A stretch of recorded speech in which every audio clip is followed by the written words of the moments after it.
Welcome, my name is Tina Mann, the Communications Specialist for the Polk County TPO. We're excited for you to be here today. For the last 3 years, the project team has been developing the 2045 Long Range Transportation Plan. This is our second workshop as we last spoke to you in July. We're now at the point where you have a draft plan for your review. This workshop is to introduce that draft plan and to ask you for your public comment over the next 2 months. Shortly, you will see a presentation given by Ryan Kordak, the Transportation Planning Administrator with the Polk Transportation Planning Organization, and William Roll, our consultant with Kinley Horn. Immediately afterwards, Ryan and William will be answering any questions you may have. Feel free to type them in the comments, and we'll get to them after the presentation. Let's get started. Thank you, Tina. So the first thing that I'm going to get into is just a brief introduction of what the Polk TPO is, what we're about, what are the things that we do. First and foremost, I guess we're a transportation planning agency. We're the lead transportation planning agency in Polk County. We work closely with the Florida Department of Transportation, all the local governments within Polk County, and essentially all the local governments within Polk County provide support to the TPO. They sit on a board of elected officials that comprise our board, essentially representing all of Polk County. And some of the things that we do are we set transportation priorities for all the state and federal transportation dollars that come to Polk County. And in order to set priorities, you need a master plan or a larger plan to help govern where those priorities come from. And that's our long-range transportation plan, and that's what we're here to talk to you about today. In terms of the long-range transportation plan, we've actually couched it, or we call it Momentum 2045. So we've given it a specific name. And again, it's our long-range transportation plan looking out to the year 2045. We update this plan approximately every 5 years. One of the reasons we do that is, as you know, all the growth that's coming into Polk County, all the changes that we have, roads that maybe in the past were fine, now we're experiencing congestion. We need to kind of validate what all the transportation needs are and what all the changes have been in Polk County.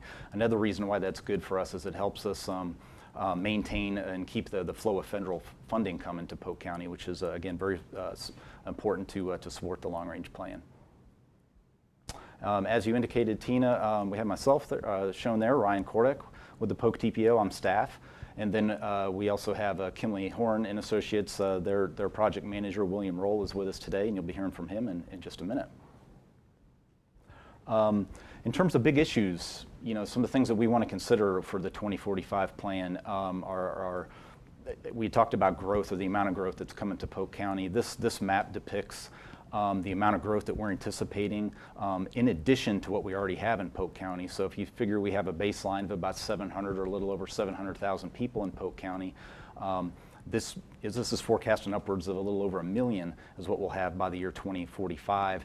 And you can see the specific planning areas in Polk County. There's about 5 of them that show, again, the amount of change over that time. And in particular, we wanted to point out in northeast Polk County, which is generally the greater Winter Haven area, up north and east up towards Four Corners and out towards Poinciana. We're showing an additional almost 250,000 people between now in the year 2045. So again, as you can imagine, you're going to see projects coming up on the subsequent maps in the long-range plan that are supportive of that amount of growth.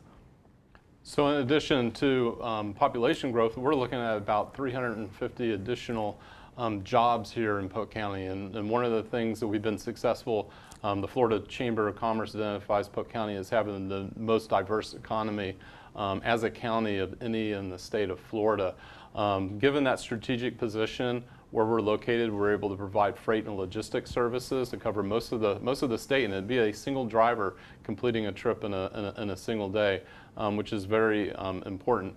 Also, being able to safely reach employment and education centers within the county, that's critically important too. So it's not just a freight activity. We're located in between the Tampa and Orlando metropolitan areas, and so we're also feeding population, and we receive people who live in those two areas who actually work here in our county as well. So we have a diverse economy. We have a lot of demand for travel as a result, but we need to do it safely. Ryan? Thank you, William. Another topic or big area that's emphasized in the plan is safety. It's one thing to have traffic congestion, and certainly there's needs there, and we have solutions for some of those things, but it's another thing when our residents, our visitors are getting in car accidents and getting hit and killed in some cases. And so that's important to us. We've adopted a target or a vision zero of essentially 0 injuries and fatalities on Polk County's road network in the future. And in particular, we've not done well in recent years when it comes to bicycle and pedestrian injuries and fatalities. On a lot of our road network, particularly in the Lakeland and Winter Haven urbanized areas, we've had a number of injuries and fatalities. And Momentum 2045 contains a number of projects that are supportive of those transportation needs. William. One of the other important emerging transportation trends is just the area of transportation technology. And so many of you in recent years has probably taken out your phone and been able to schedule a trip, which is something that just didn't exist 10 years ago. One of the things that the plan is focusing on is the ability for vehicles to be connected to the transportation infrastructure, and by that I mean knowing how there's congestion on the network and being able to communicate directly with the vehicles, knowing where their trips are going and how to be able to reroute. This also has some fairly significant safety implications, and indeed, even if you didn't buy a fully autonomous vehicle today, you're probably going to be purchasing a vehicle that has safety systems that are going to do things like stability control, automatic braking, things to keep you safe and keep others safe. The next major item we need to address is the area of transportation funding. And there we have good news. Even though projects are continuing to cost more, if we take a look at the amount of money that was available for the plan that was completed 10 years ago, the 2035 plan, we have nearly double the amount of funding going to transportation infrastructure projects here in the county. And there's 3 major categories of funding. The biggest block, and the one that has the lock on it, that's a strategic intermodal system, and that's a state-funded, state priority pot of money.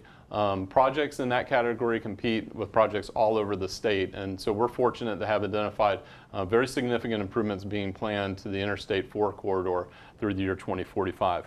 The other source of state and federal money is about $900 million, and that's money that we're able to set the priorities on. And then lastly, about $2.2 billion of funding, that's local funding, it's county funding. Through developer fees, impact fees, and gasoline taxes to be able to fund transportation improvement projects.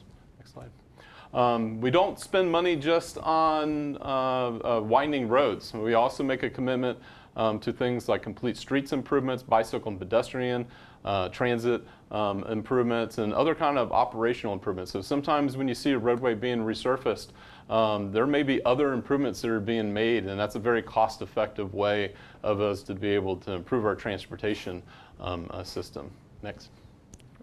So let's start talking about the major transportation facilities that are funded within the plan. I mentioned a few minutes ago Interstate 4, and so currently the plan on Interstate 4 is to establish managed toll lanes of the entire I-4 corridor going all the way from Tampa into Orlando. If you drove in Orlando area in the last couple of years, you realize there's a lot of significant construction that's going on.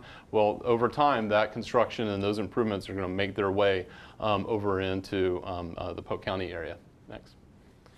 And then let's talk about improvements in the Lakeland area. And so there's widening of New Tampa Highway on the west side of Lakeland.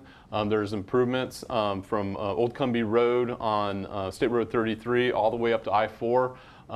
Interchange improvements at State Road 33 and I-4. And then a lot of the growth that the city is anticipating, particularly population growth, is in the southwest area of the city. And so we have improvements to Airport Road, Waring Road, West Pipkin, and then also an extension of Wabash down in behind Lakeside Village over to the Polk Parkway. There's also some operational improvements contemplated on US 98 from Edgewood up towards downtown. Not necessarily fully widening it, but improving the intersections and making the traffic flow more smoothly in that area. And there's also a number of complete streets corridors, and I know Ryan's going to talk about that here in a few minutes. But Ryan, tell us about the Winter Haven area.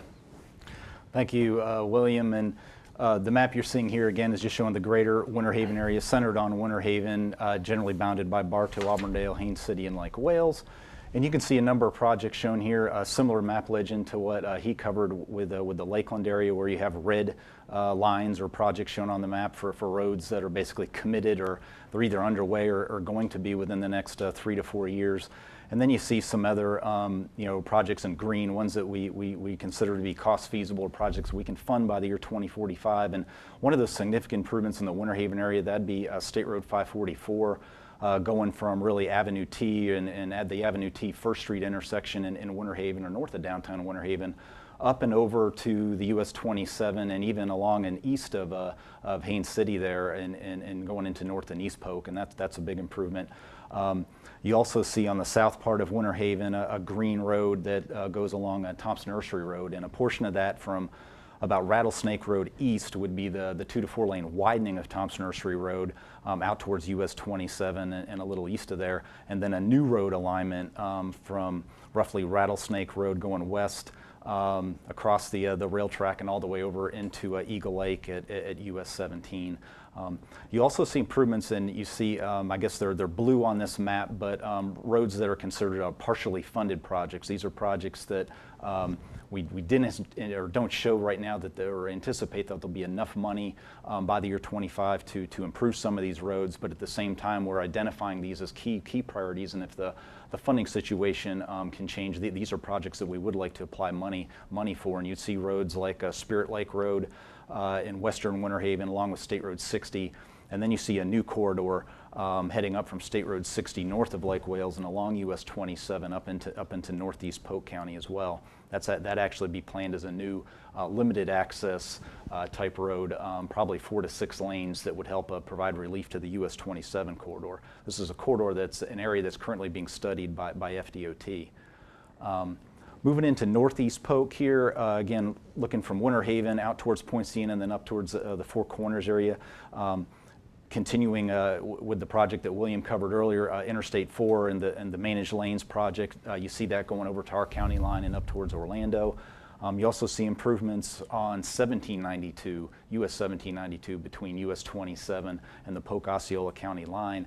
And that corridor in particular is a corridor that we envision or are showing planned road improvements that would widen that road, but also you can see that US 1792, roughly in the vicinity of Davenport, would be kind of the conduit where the road that would take that new limited access facility that's coming up from the south and along US 27, it would head up the existing 1792 alignment up towards our county line and meet up with what's a planned road right now called the Point Siena Parkway Extension, which would extend from really US 1792 County Road 54 area up to Interstate 4 near its intersection with 429. That's a project that's underway in District 5 DOT. I'm going to talk about bicycle and pedestrian needs, and we hinted or touched on this earlier. This map shows some of the high crash corridors where we have the most or significant amount of crashes, bicycle and pedestrian in Polk County. You can see these in kind of those yellow highlighted corridors. Corridors like Florida Avenue, Memorial Boulevard, as well as portions of US 98 and Lakeland. You see US 92, County Road 655 Berkeley in the Auburndale area, Rifle Range Road in the south of Winter Haven area. And then there's a number of other projects that are considered high crash corridors. We had just gone through a process about a year ago where we had updated our bicycle and pedestrian safety action plans that looked at and tried to address which corridors are the worst for crashes. And what we're saying with this map and these roads that we're depicting here is this is where we'd like to invest for improvements on those roads in terms of additional sidewalks, bicycle lanes, pedestrian crossings, things like lighting along the roads as well, and even complete street type projects which look at the entire corridor. Could even include things like landscaping and so on and streetscape type projects to make the corridors look nicer as well. I think William touched on this earlier. Special studies in corridors. You've seen some yellow lines on the maps that we just reviewed. Point here is that there's a number of studies, whether they've been done by the Polk TPO or they've been done by the Florida Department of Transportation or even studied locally by one of our jurisdictions. There's been a lot of transportation studies done that we wanted to incorporate into our long-range transportation plan. These are essentially really complete street type studies that maybe these are roads in a lot of the downtown areas where we're not showing the need to widen the road, but there's still a transportation need, and in a lot of cases it's a safety need where there's a lot of crashes, there's a lot of bike and ped crashes in those areas, and we're trying to improve the situation on those corridors. These plans reference a number of improvements, and some of these roads are in the downtown Lakeland area, like State Road 37, State Road 33, US 98, Kathleen Road, US 1792 in Lake Alfred, and Haines City and Davenport, US 17 in downtown Winter Haven, along with Cypress Gardens Boulevard out in front of Legoland in southeast Winter Haven, State Road 37 in southern Lakeland, central and southern Lakeland, as well as Lakeland Intermodal Center, a recent study to look at a new transit terminal and intermodal facility just west of downtown in Lakeland, and then not to leave out State Road 17, Lake Wales Connected Plan that just was completed last year by the City of Lake Wales. It envisions complete street bicycle pedestrian improvements along a portion of scenic highway right there in downtown Lake Wales. Finishing up bike and ped, I think we've talked, we've said this long-range transportation plan is multimodal in nature, and that's all modes, and that even includes trails. So you see this map, you can see all the different trail projects that are envisioned, whether they're existing trails, ones like we have today, like Fort Fraser or Chain of Lakes or the Van Fleet Trail, and then what we're planning in terms of how to connect some of these trails and connect some of our cities and communities, as well as our parks and preserves, and that's included in the long-range transportation plan. Public transportation is another area of emphasis for us, and you see a picture here showing the Sunrail station just a little over the Polk County line over in Osceola County, showing a full parking lot. We know there's a number of people that use that station that probably come from Polk County, and our plan advocates for the extension of Sunrail into Polk County and serving Haines City, Auburndale, and even as far west as Lakeland. And even before that, we also are advocating for a plan for additional transit service, bus service to that Sunrail station first and foremost, and that's probably the first project that we plan to implement through there. Another thing I'd point out about our transit services is you see different colors on the maps, like yellow, where there's existing routes there today, but we're planning for service enhancements on those routes, and those could mean like additional buses on that route. So maybe now there might be an hour. If you just miss the bus, it might be an hour before the next one comes by. Well, in the future, it might be more like a half an hour. So that's what we mean by service enhancements. And also there's additional plans for services added on some new routes in around Polk County, especially in eastern Polk between Winter Haven, Haines City, Four Corners, and the Lake Wales area. Lastly, you'll also see some regional services along the I-4 corridor connecting, say, Winter Haven, Four Corners, and the Lakeland area, and those transit terminals to transit services both east and west of Polk in the greater Tampa area with Heartline Transit System, as well as to the east, Orlando's Lynx system. So that was kind of quick. I think that was, we just covered $9 or $10 billion worth of transportation projects and literally hundreds and hundreds of highways, bike and ped, transit, and trail type projects. It's a lot to cover in a short amount of time. Obviously, you all have questions. Again, that's the draft plan and where we're at. And before we turn it over to the public comment or public question side of this, I did want to point out, again, we have about a 2-month public comment period now. It's going to close December 10th when we have our adoption hearing at the Polk TPO. But I did want to draw your attention to our website, which is www.polktpo.com.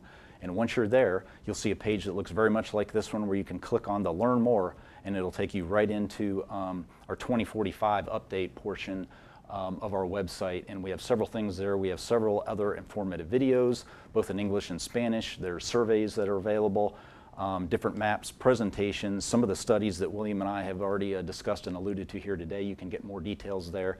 And last but not least, there's a link for what's called Community Remarks. And if you click on that link, you'll see a map of Polk County, and you'll see all these projects that we've just covered and discussed, and actually a whole lot more. And you can go in and vote for them, thumbs up, thumbs down. You can put your comments on them, whether you think this is a great project or you think it's a bad project. All that information is there. And again, this just kind of sums up where we're at in terms of public comment. We're here in October. As I indicated, over the next 2 months, we want to try to get as much public comment as we can. We want to hear from you. Hey, are these projects good for Polk County? And then I'll be making a presentation summing up all that public comment to our board on December 10th, a little later this year. And again, we appreciate your time today, and I think we're going to turn it over to the public comment portion of the workshop, and we look forward, both William and I, to hearing what your questions and comments are. Thank you. Welcome back. It's time for our live question and answer session. Just as a reminder, if you want to ask any questions, you need to do so either on the Facebook live feed or the YouTube feed in the chat box. We already have a couple of great questions, so we're going to go ahead and get started. We did have some questions earlier that we're just going to kind of repeat because we did have a little bit of technological difficulties earlier. So one of the questions from earlier was, when can we expect rail service to actually kind of connect Tampa, Orlando, and our communities? That's a great question. And there's no set date. I can't say it's going to be this year or that year because on the funding side of it, we don't know exactly when we'll be able to finance something like that. But our plan shows the extension of Sunrail ultimately into Polk, actually all the way to Lakeland. But before we can really talk about rail service, kind of an interim step and what we would need to really demonstrate the need for the project, and hopefully one of the things that would help us get federal funding for a project like that would be to have bus service from various places in Polk County over to the Sunrail station, which is a little over the Polk County line. I showed a picture earlier in the workshop. We know there's a lot of people from Polk County that use it. And the Citrus Connection just started a service between Four Corners, or really the Posner Park area, out to Sunrail right now, and that's just got underway. But probably the first step is getting transit buses, fixed route transit service between, Haines City and Sunrail, Winter Haven, Auburndale area, as well as Lakeland over to the east. And we need to essentially fill those buses up, show that there's the need that people want to use the service, and that'll I think help us probably apply for and get us some federal funding in the future, because it would show again that there's a need, because it's going to cost quite a bit of money, a project like that. Hundreds of millions of dollars to secure something like that. And the other part of it too that would need to take place is we would need to have some discussions, negotiations with CSX Transportation, as they currently own that rail corridor, and right now that's set up exclusively for freight service. So that's something we need to happen. But at any rate, again, it's one of them future, more longer term projects, but we have it in the plan. It's an unfunded need, the actual Sunrail service. But like I said, it's more in the immediate time frame or immediate future. It's trying to get bus service to the Sunrail station is what we're looking at. Speaking of the future, I know that a lot of what you guys do is planning for what's to come and what technologies are about to come. And we did have a question about when can we expect to see improvements to infrastructure for electric cars. They specifically mentioned charging stations, but what are we doing about that infrastructure that we need to adapt to for that? So when we deal with transportation technology, we kind of, in Florida, we're making use of an acronym. We call it ACES. It's autonomous, connected, electric, and shared mobility. And so a big part of the focus of the plan is on the first two components, that being the autonomous vehicles and the connectivity, and especially the connectivity, because what connectivity allows is for the transportation network to communicate to the vehicles, disruptions, best routing patterns.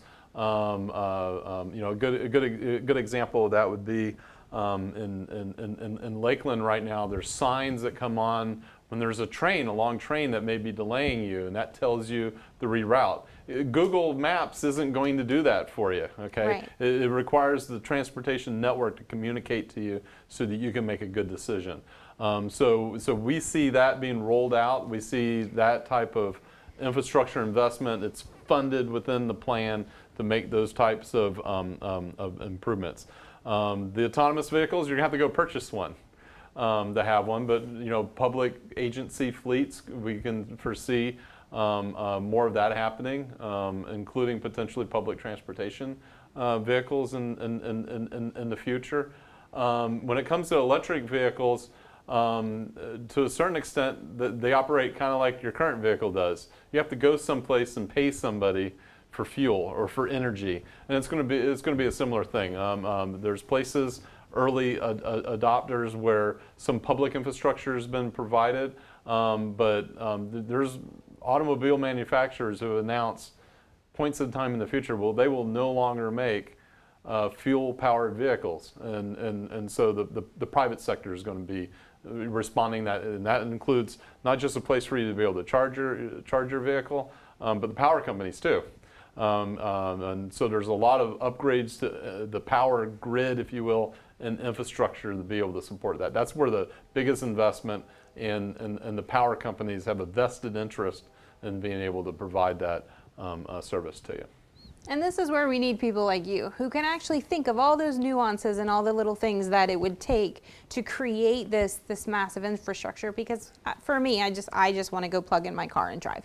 I don't think about all the things that it takes and you guys do. So that is what your guys are doing with this Momentum 2045. You're thinking about all the different aspects, what we're going to need in the future. We do have some road specific questions that are being asked. You're being asked to speak more about the study of the roads connecting State Road 60 and Interstate 4. Yeah, and we can probably tag team on that one, both William and I. That's a great question, and I know we had talked about that a little in the workshop, or you may have seen some things on some of the highway maps. The first part of it I'll address is what's called the Central Polk Parkway West. And that is a new limited access corridor. It would have the look and feel very similar to what you have on the Polk Parkway today around Lakeland. But this road would extend from near where the Winter Lake Road exit is at the current Polk Parkway.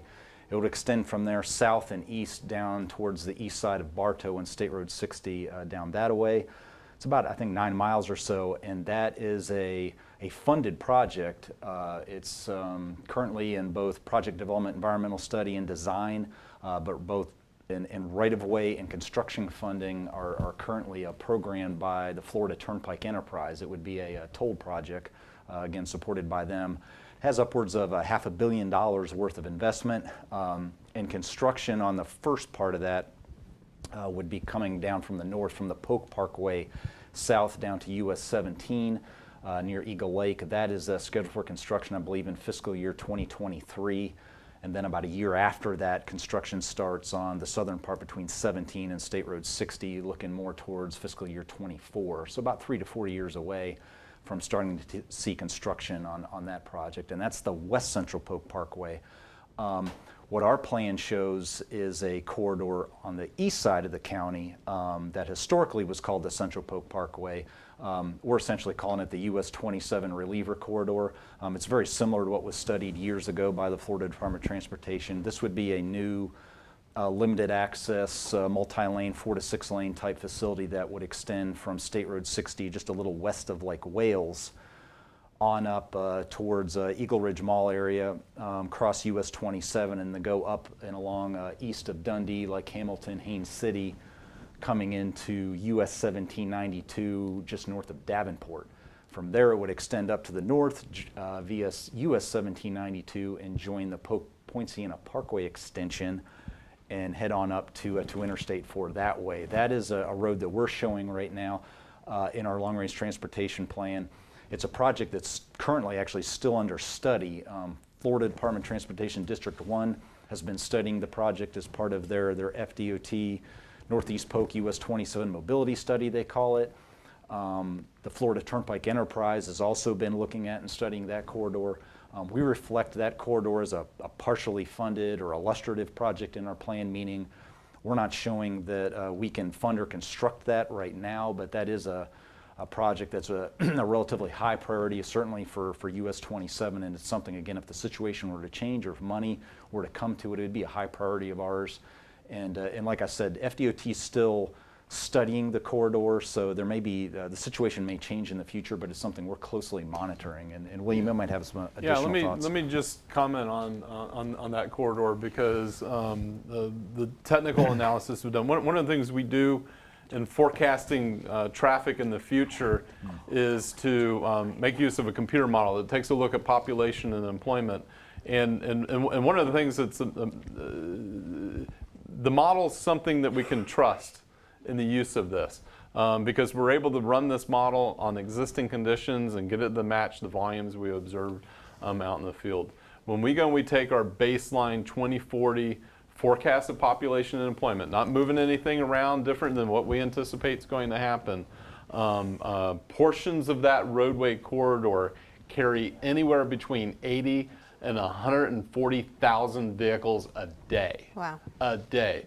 we're talking about volumes that you would have seen on I-4 10 years ago. Without that corridor, volumes on US 27 south of I-4 are approaching way over 140 to 180,000 vehicles a day. There has to be another major corridor in that part of the county. A benefit in terms of the traveling public and freight users, including the Intermodal Logistics Center down in down south of Winter Haven on State Road 60, would be the ability you could get on that road and you could take it all the way up to North County, up to I-4. It'll hit the 429 expressway, which goes around Orlando, and you can either take that all the way up and loop around north of Orlando, or you can take it up to the Florida Turnpike and take the Florida Turnpike all the way up to Interstate 75. So in terms of, it's a regional and state significant facility, but we really need it. We as a county need that type of facility to be able to address the population employment that's already happening. Yeah. Right, and the same person who asked that question also actually asked about the public comment period and whether they could comment on those projects. So when is public commenting available? Sure. So our board approved this plan or draft plan for the purposes of public review and comment on October 8th. We're having this workshop today. It's the 22nd, but our public comment period extends out to December the 10th, 2020, where on December 10th we'll have an adoption hearing at our board and we'll kind of adopt the plan final. But yes, that project, any of the projects, the hundreds of them and all the different modes, all of them are available and out there for public comment on our website. So we're looking forward to all the public comment we can get. That's why we're doing this. Again, William and I are kind of the technical people, and our staffs help us out with this. But again, this is where we're trying to get it out, and we want to hear from Polk County. Yes, is this good for Polk? Are these projects what we need? So we want to hear that. Excellent. I also had a specific question about US 27. It says, does the county have any data on the changes made to US 27? The lights got synced recently by the Florida Department of Transportation. Seems to be working better now. Yeah, we probably both comment on that. I live in East Polk. I drive that road, certainly week to week or thereabouts. I'll drive it on the way to Orlando or going up towards Haines City. But quick answer is yes. We had an update within the last year, I believe, from the Florida Department of Transportation. But essentially what they've done is made the traffic signals talk to one another. The traffic signals are aware, for instance, when there's a big queue or collection of cars coming off of I-4, maybe coming out of Orlando and heading, for instance, southbound, and they can pick up on that and see that, and essentially the traffic signals are timed now to adjust for that big flow of traffic, and that could be northbound or southbound, so that it'll essentially give priority and more time to those cars coming down. And myself, I've seen it. Gosh, I don't know how many traffic signals there are. I would say between Lake Wales and I-4, I'm guessing between 20 and 25 or thereabouts. But on a recent Friday night coming down from there, I think I stopped 3 times from actually north of I-4 down to Lake Wales, and that's great. That's phenomenal. So that's another good example too of the technology, like William's talking about. There's other things. It's not just widening roads. There's different things that you can do to improve traffic flow, and that's in terms of order of magnitude and the cost of things, everything that we're talking about here, that's a really cheap type of improvement, and we try to do things like that from a congestion management standpoint to really maximize our existing transportation before we have to either widen the road or do something, like have a new road going parallel to 27. We try to really exhaust those kinds of things to help us out that way. And that US 27 project, it's a adaptive traffic management system. We like to joke that it's not your granddad's signal timing. It used to be in the past. We'd go in on the traffic signals and say, hey, it takes about 45 seconds to go from this intersection to that intersection and be green when the cars get there. And things were kind of pre-timed. They adjusted a little bit.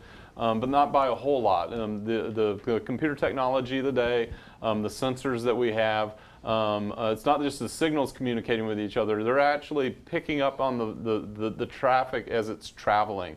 And right now we're doing that with sensors, but with connected vehicle technologies, we'd be able to have the vehicles actually reporting their location and being able to communicate that, and them also going and saying, well, a lot of us want to make the left turn. So it's a great system. A caution though, sometimes we hear, well, why don't we just make the signals work better? Why do we have to widen roads? There reaches a point where when we're out of capacity, it doesn't matter how well we manage it, you still can't get any more vehicles through. So right now, it's hitting the sweet spot, we like to say. The system's working really well, particularly with the volumes being down because of the post-COVID impacts in terms of travel. It's going to do a good job. It's going to buy us a number of years, but we're still going to need to make other infrastructure improvements on 27 and in that area of the county. While we wait to see if anybody has any other questions, I think we should go over some of the questions we've been hearing from the public and from the board, just to give people some sense of some of the things that are happening. I know something that's near and dear to me and a lot of people, Polk County is known for being able to get outside. So let's talk about what's happening with all of our trail system and the interconnections in Polk County. Yeah, we might not have enough time this afternoon or tonight to get into all of them. There's a lot underway. Some, I don't know about breaking news, but things are going to be happening in short order. And to kind of get away from talking about 20 or 25 years into the future, there's some things, again, are going to be happening hopefully in the next few weeks. Most significantly, the Panther Point Trail, which has a trailhead up off of Thornhill Road near Winter Lake Road up on the northeast side of Lake Hancock. There's a trail right now that runs down the east side of Lake Hancock for about 5 miles. Well, that trail is going to extend to the west across Saddle Creek and all the way over to the Fort Fraser Trail north of Bartow. And that's, the trail's been built. They're just waiting to open it, probably be 2 to 3 weeks away. So say by early November, that's something that's going to be open to the public. If you've driven US 98 lately, north of Bartow, you actually see the signs. They got black bags over them right now, but they essentially say, say where the trailhead's going to be for that. And again, you'll have upwards of 20 miles then of trails using either the Fort Fraser Trail, the trails in Circle B Bar Reserve, or this Panther Point Trail. So you can easily spend a day over, in that part of Polk County on trails. Another one that came up, we've had a lot of questions about, is connecting the Fort Fraser Trail to Lakeland. A little bit longer term, can't say in a couple weeks that's going to happen, but we've been studying that, looking at that, evaluating that, and we hope there's going to be some good news on that pretty soon. The big thing is we've secured about $2 million to construct a trail between US 98 and the Fort Fraser Trail over to Lakeland Highlands Road, where we would go underneath the Polk Parkway at that point, and then on up Lakeland Highlands Road to Glendale Street in Lakeland. All that would hopefully be improved in about the next 2 to 3 years. I believe there's construction funding in fiscal year 23, if I'm recalling that correctly. And then you'd be up with the, you'd be you'd be connecting, linked directly to the Three Parks Trail there, a little north of the Polk Parkway between there and Cleveland Heights Boulevard. You could take the New Jersey Trail, go up to Lake Hollingsworth Trail. That's obviously existing, so it's a nice little trail network just in that part of Lakeland. And of course, there's plans well beyond that, going through Lakeland, connecting to the Van Fleet Trail, and we don't want to forget about our friends in eastern Polk County. We're doing plans and studies looking at future trails between, say, Haines City, Lake Alfred, Winter Haven, and the Chain of Lakes and Trail over towards Auburndale, et cetera, and we're even looking at things down towards the Lake Wales area. So there's a lot of things. Again, there's too much to probably get into right here tonight, but those are some of the more immediate things that are going to be happening. So, excellent. Why don't you just address what the LRTP is and how it helps people? I think that's kind of a good question that has been asked. Sure, and I don't know how well we hit this on the front part of the workshop, but Polk County, we have a population of about 700,000 people. A lot of people living here, a lot of people working here. Hundreds of thousands of people are working here now, and more are planned in the future. The way I kind of really in simple terms explain it is, you may look and see a road, for instance, that might need widening, or you may see a bus and it turns short of your house, and you may kind of wonder, well, why doesn't it come here? Or can't they see that that road's congested? Why don't they just build it? Why don't they just, improve it? Why do we need all this stuff? This plan basically leverages billions of dollars worth of transportation investment. A lot of it isn't all within the control of Polk County. William touched on this earlier when he was talking about our investment. A lot of this is coming to us by way of the Florida Department of Transportation in terms of state money. It's also coming to us from Washington, D.C. in terms of federal investment. Again, billions of dollars over the lifespan of this plan. Short way of explaining this, you're talking about that kind of money, and some of these projects that in some cases can cost upwards of $1 billion, you need to really make sure that that is a good project and it's really needed, it's warranted. In the case of why we're here tonight, that the public support it, that it's a good thing. And to start that process, you've got to have a long-range transportation plan. Any project that's worth merit, that's going to take that kind of investment, is going to be that significant of a public investment. You need to have a good planning process, and it needs to be validated. And again, you need to show the need. So that long-range transportation plan is then the conduit, or again, the leveraging all that, especially state and federal money that comes to Polk. So it's the first step in the process too. We need to have a plan for what we want to do transportation-wise, whether you're not just talking highways or transit, bicycle, pedestrian, and multi-use trails. You need to have a plan for that to get that money. So again, that's how I would explain it. You just can't do $1 billion project and not have a plan for it, not show the need for it. So that's why we do it. I like to take a reflective approach to the plan. A lot of folks don't realize this. The first piece of interstate highway in the state of Florida that was open to traffic was between Plant City and Lakeland. That was a long, long time ago. We've grown a lot as a community. Years and years ago, decades ago, consideration of a corridor, in Lakeland along Drainfield Road and connecting over the Bartow Highway was a discussion. We call that the Polk Parkway now. It took decades to implement that. Used to be, I know, I grew up in Lakeland. 92 through downtown Lakeland, went right through downtown. There was one-way roads and it went around the lake. The in-town bypass got built. It took that regional traffic and that truck traffic and it took it out downtown and it moved it away to a much better designed facility that provides better safety and reliable travel time. Those projects were planned and contemplated and implemented because they went through this process. From inception of realizing we need a road and going and saying, I've got the money to be able to pay for it. It can take upwards of 14 years to get a road constructed. So that's the reason why we got to get way ahead of the curve in identifying what transportation needs we have and prioritizing it so we can do our best to try and bring those facilities online, as we have the money available to be able to do them. We need to build the right road in the right place at the right time.